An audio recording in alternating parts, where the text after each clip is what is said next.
baga ayyaana masqalaa bara 2018 isin ga'e biiroo misooma magaalaa fi manneenii Oromiyaa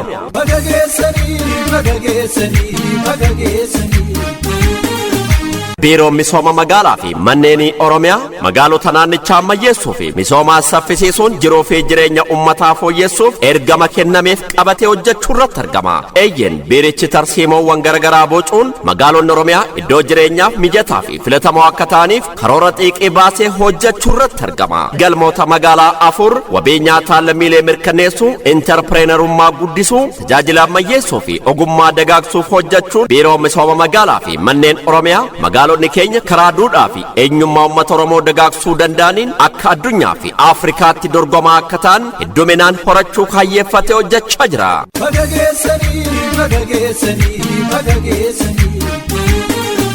magaalonni potenshaala qabaniin guddachuun diinagdeedhaan akka naannoo fi biyya utubaan taasisuudhaaf hojjechaa jirra. Kanaanis gandoota giddugala baadiyaa amala magaalummaa qaban qaama seerummaa magaalummaa kennuun pilaaniin akka hoogganaman hojjechaa turreen magaalonni naannichaa 732tti akka ol guddatan taasisneerra.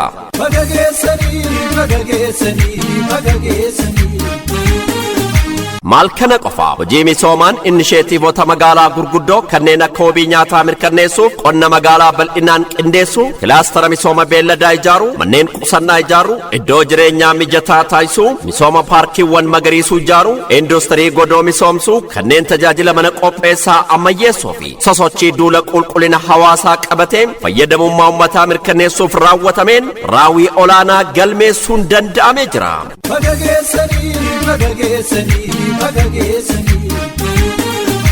misooma ummata kan jedhu biiroo misooma magaalaa fi manneenii Oromiyaa miira tajaajiltummaa olaanaan ummata isaa tajaajiluu fi magaalonni teeknooloojiin deeggaramuun akka tajaajilaniif yeroo kamiyyuu caalaa kutannoo olaanaan kan hojjetu yoo ta'u galmoota misooma magaalaa qabame mirkaneessuun badhaadhina maatii dhugoomsuuf hojii qonna magaalaa itti fufiinsa qabuu fi adda ta'een irratti kan hojjetu ta'a.